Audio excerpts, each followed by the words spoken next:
Once a criminal gets a hold of that, okay, that's you compromised. If you go to a car park, as happened to me before in Italy, and I put a plastic card in, okay, it was scammed. And next minute I got a phone call, later on the next morning, it was the next morning I got the phone call to say, was I in Florida? I was going, no, I'm in Italy. So the number had already been sold and scammed, okay? Welcome to this week's Mentor Moment with me, Gary Fox. Every successful founder needs a good mentor, and every single week I give you a brand new one. Today, it's Kealan Lennon, the CEO of Clevercards. This week, he teaches us the importance of not being too reliant on one platform. When Facebook pulled their public API, it forced Kealan to completely change his business.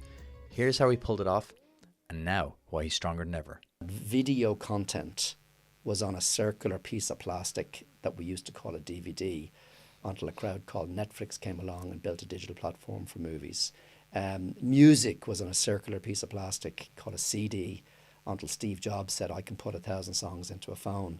And hopefully someday people will say there used to be this rectangular pieces of plastic that we used to call debit and credit cards until this crowd, Clevercards, came along and put it into the phone. So really, it's building what Netflix did for movies or music, we're doing for payments, making it as easy and the same configurability. I've got a wish list on Netflix, or I've got genres on Netflix. It's the same concept that we've brought to payments. So if you're a CFO, you can say, well, look, can I configure a card that'll only work, for ads? Can I configure a card that'll only work in petrol stations? Can I configure a card that'll only work for an AWS bill? Can I configure a card that'll only work in one retailer? Can I configure a card that'll expire next Friday? And we've brought all of that to bear on a platform that essentially turns the CFO into the banker. So it's not now ringing the bank to say, can I get a card that they say, well, it's plastic, it's a 5-year expiry, and here's the credit limit, and going, well, can I not configure it? So we've delegated that to make it really easy for the CFO office to have complete control over payments before they happen. It was only when I put my cards onto my phone that I was like, oh, this is different, because we get so many advancements in tech and they're all kind of like marginal. The next iPhone is marginally better than the last. But when you put your cards onto your phone, and it sounds so simple to say, but just boop, paid. And you talked about it there earlier, removing friction. That is the key, I think, in modern life, because people are so used to everything being so easy now. Yeah, and I think there's look, I could talk all day for it and I won't, but I think, there's a few call outs. I think people want not just friction removed, okay? And, if you're a HR person or if you're a general manager of a small business and you've got somebody in the other part of the country and you want to be able to instantly send them money with, €1,000, €250 on it, I can do it now in 10 seconds. You literally send the card, go straight through to them by email or WhatsApp, and they've got a card on the phone in 60 seconds. So that is frictionless for the person who's initiating the payment out. It's frictionless for the employee that can walk straight in and spend it online or in store. And then lots of other things when it's in the phone, to your point. I mean, the concept of a plastic card, that €50 limit, it's different in different countries. But, the reason being, if you drop that plastic card, and somebody can continue to tap 5 times and they can leak on your account. But, once on a phone, if I hand you my phone now, your face doesn't look like my face, so you're not going to be able to get in. There's lots of security checks that are in it, et cetera, et cetera. We've got security checks in the background. So, yeah, it's frictionless. And then, I would also say that from a fraud point of view and from an anti-money laundering point of view, that's coming in like a ton of bricks in behind. So anyone that's in that space, the regulators are picking up on them. So Clevercards has overcome all of that problem. By using the technology to make it bulletproof, The Financial Times had a beautiful article, I think it was this Saturday, about that website that's on the dark web. I can't even remember what it's called.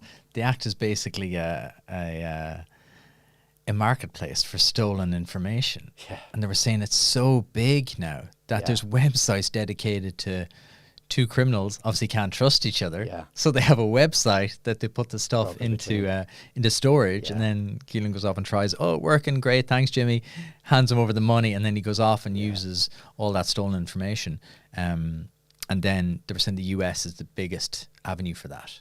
Yeah, and there's another thing just now that you've brought up that topic, not to get too complicated and keep it really simple, okay, but there's a concept called tokenization. So, some bright spark 50 years ago came up with the idea of 16 digits, 4921, 770, whatever, right? An expiry and a CCV, right? And there's a lot of permutations and combinations to try and guess that number, okay? So that was a good idea at the time.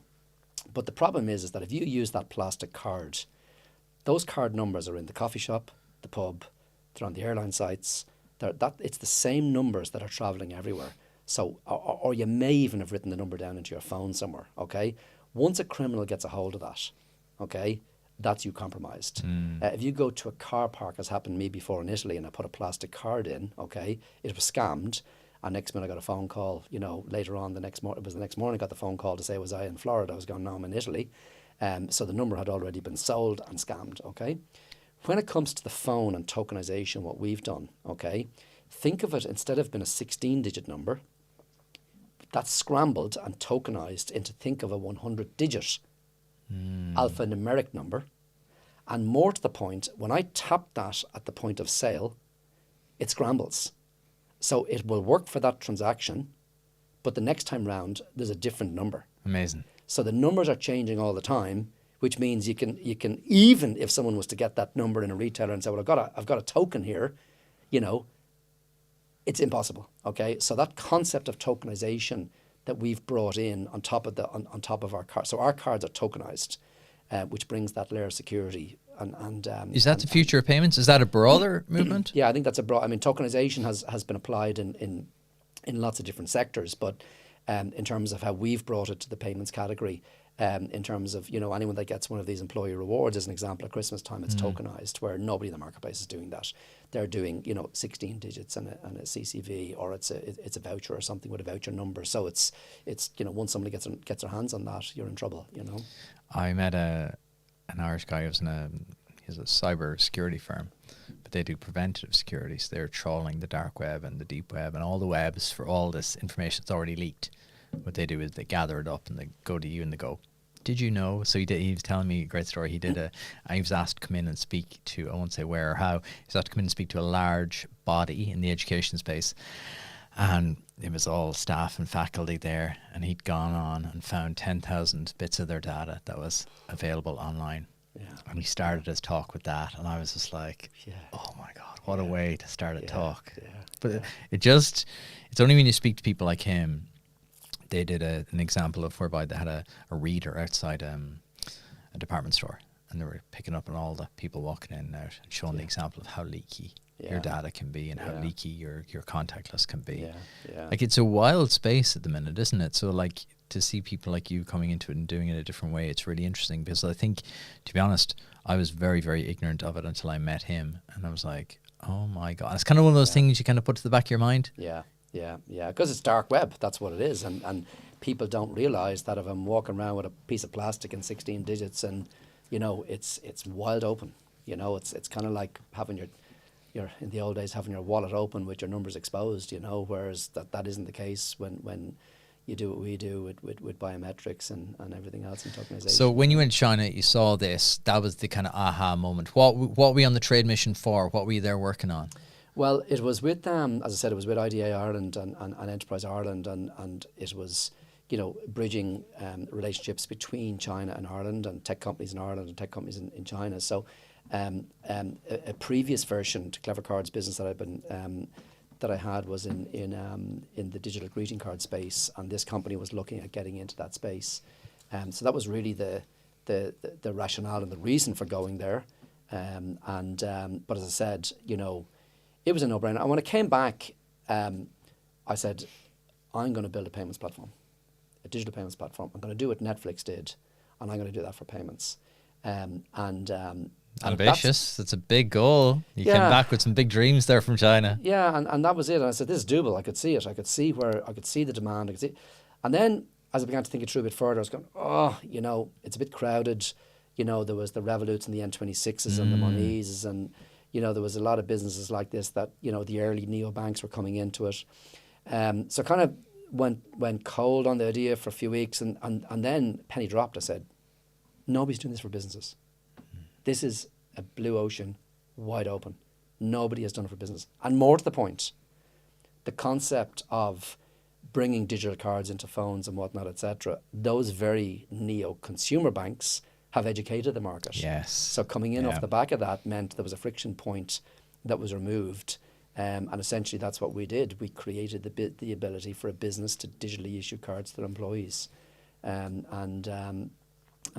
So did you hard left away from the greeting cards business then? You were just like, when you were in China, where you're like, okay, we need to stop everything. Like, how did you transition? Because that seems like a big swing. Well, it was a complete swing, because actually what happened, and it's a lesson in entrepreneurship as well, is that, you know, we had one single point of dependency and failure in that earlier business, which was Facebook. So we were very, very reliant on Facebook in terms of an API connection that we had. And we got too big. You know, we were up to the point where we had 500 million people on a social graph. So we were a quasi-social network at that stage. Wow. What were you doing? Digital greeting cards. So it's the ability for me to send you a digital greeting card that goes into your phone, and effectively, instead of a digital greeting card, it's now a digital MasterCard, if I was to use the analogy, okay? But how did Facebook impact that? So well, Facebook would give us a feed. So, you know, we were able to understand who your closest friends and family were from Facebook. So we could send you, hey Gary, it's, you know, Kealan's birthday on Friday. I understand so now. that was a critical part to it. And, you know, overnight Facebook pulled the plug on the API for anybody. Really? As they got bigger and threw their muscle around more. So you kind of... When was this?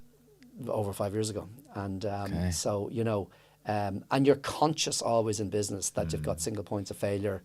The important things to have, you know, a mitigation plan against them. Oh, I know exactly what you mean. Now you had Airbnb.